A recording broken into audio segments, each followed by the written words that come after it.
The next disorder is probably something we've all felt like we've experienced at one time or another, and with a female prevalence of 30% and a male prevalence of 19%, there's a good chance that many of us probably have.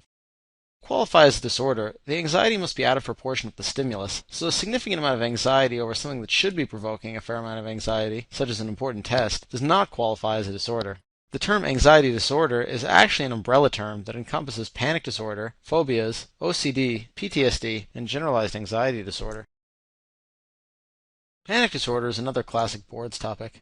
To have panic disorder, patients need to have recurrent episodes exhibiting at least 4 of the following 13 clinical signs and symptoms: palpitations, paresthesia, abdominal distress, nausea, intense fear of dying or losing control, lightheadedness, chest pain, chills, choking, disconnectedness, sweating, shaking, or shortness of breath.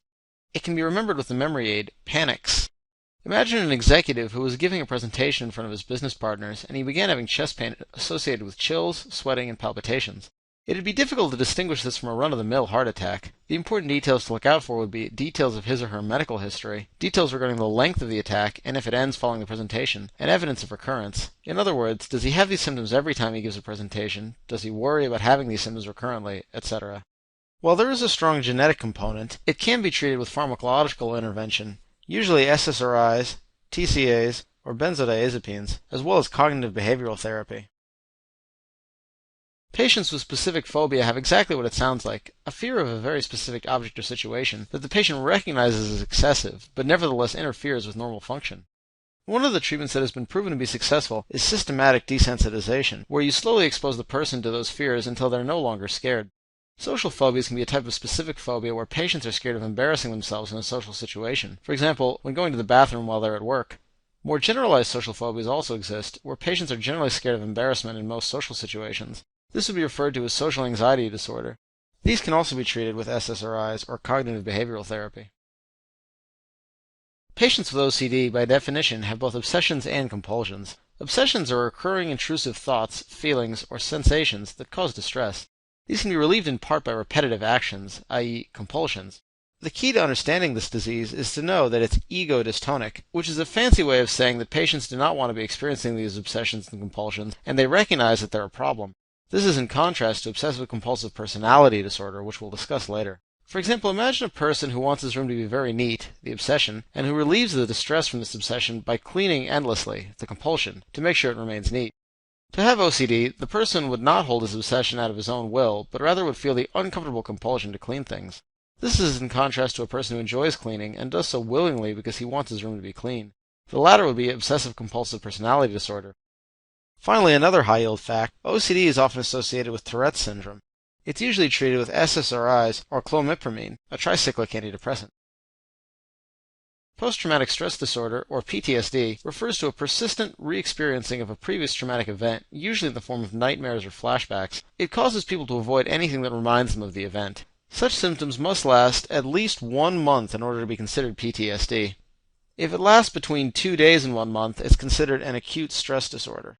So think of a middle-aged male who accidentally kills a child while driving. If this individual developed PTSD, he may avoid driving in the town that he experienced the event in. Clinically, these patients can appear anxious and are easy to startle. The most appropriate treatments would include psychotherapy and SSRIs. Remember the mnemonic, having PTSD is hard, where hard stands for hyperarousal, avoidance, re-experience, and distress. Patients with generalized anxiety disorder show a pattern of uncontrollable anxiety that lasts at least 6 months and is not related to specific people or situations. In other words, it's not a social or specific phobia. They often anticipate impending doom, usually in the context of day-to-day events, relationships, etc. Patients often have difficulty sleeping and concentrating, and may even have GI complaints and fatigue. Typical treatments include benzodiazepines, buspirone, and SSRIs. A similar disorder is called adjustment disorder, where patients may experience anxiety or depression with impairment of day-to-day functioning following an identifiable stressor. This disorder lasts less than 6 months, except in the presence of a chronic stressor, where it can persist for longer. Malingering is an important concept to understand, especially for the wards. This term refers to a patient who consciously fakes having a disorder in order to accomplish secondary goals. Once they achieve their secondary goals, they cease their complaints.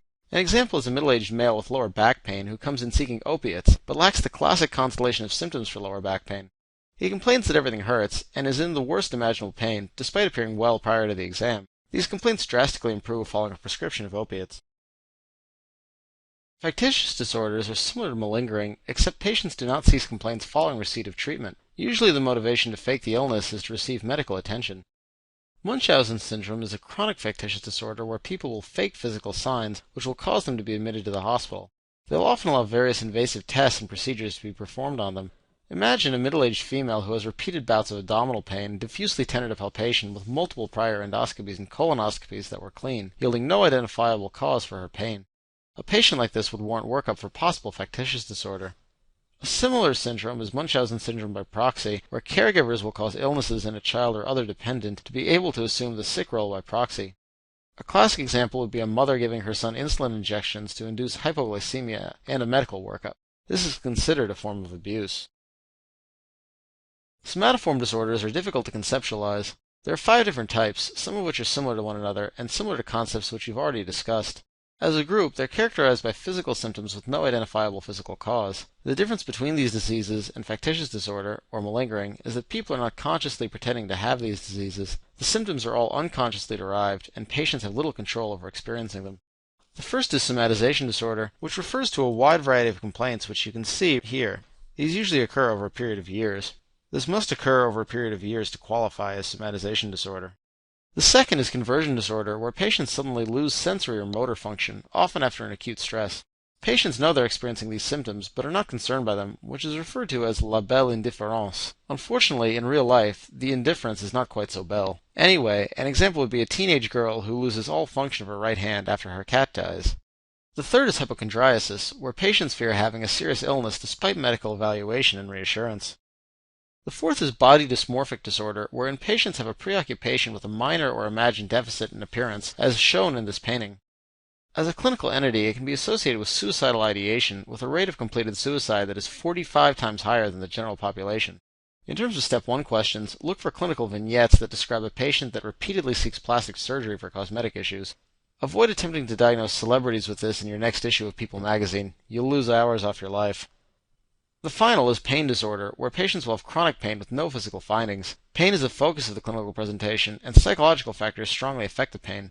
Imagine a mother who gets into a car accident that fatally injures her son who is sitting in the passenger seat. The mother only sustained a mild knee injury, which caused mild pain for a few days, but then persisted in reaction to her psychological stress. Personality is a very interesting topic. Personality traits refer to enduring repetitive patterns of perceiving, relating to, and thinking about the environment and oneself. A classic example is an individual who is extroverted, that is, they're generally outgoing and are open to external stimulation.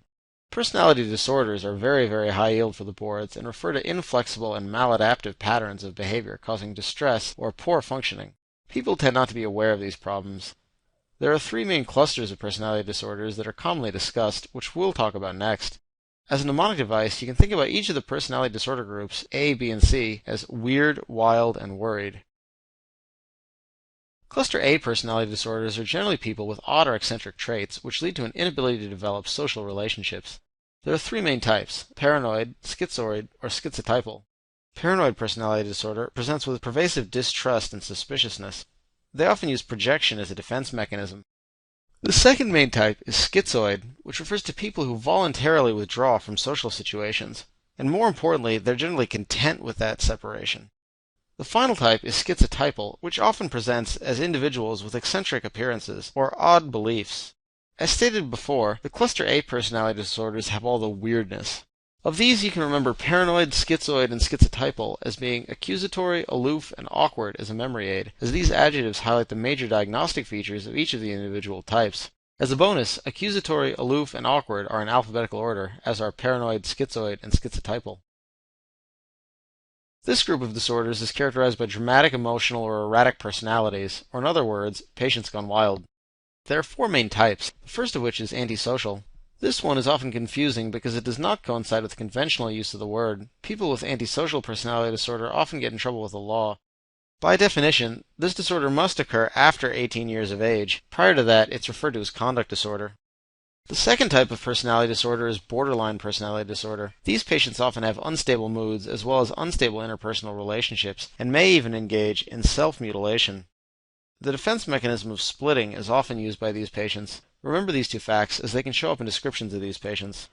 The third type of cluster B personality disorder is histrionic personality disorder, wherein patients are often excessively emotional and excitable, sexually provocative, and attentive to their appearance. Histrionic is a word that means excessively theatrical, so look for this sort of description in a clinical vignette. Try throwing it out at bars. It impresses people.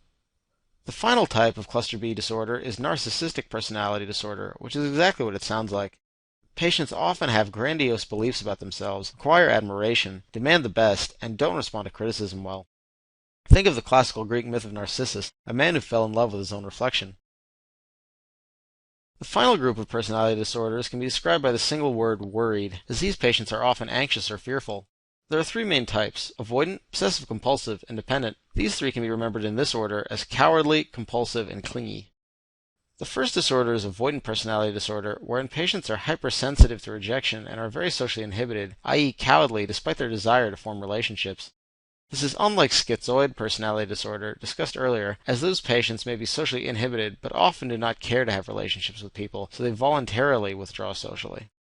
The second type is obsessive-compulsive personality disorder. We discussed this earlier when we described obsessive-compulsive personality disorder, which is characterized by patients who have both obsessions and compulsions to help alleviate their obsessions. The main difference between these two is that in personality disorder, the patient's behavior is consistent with their actual attitude or beliefs. In other words, it's ego-syntonic. The final type is dependent personality disorder, which is characterized by submissive and clingy patients who often have low self-confidence. Let's now think about the following clinical vignette that will test your knowledge of personality disorders. A 40-year-old woman presents to a psychiatrist after a referral from her family physician due to the fact that she feels anxious all the time. Her family physician diagnosed her with generalized anxiety disorder and prescribed buspirone. However, the patient does not report feeling any better.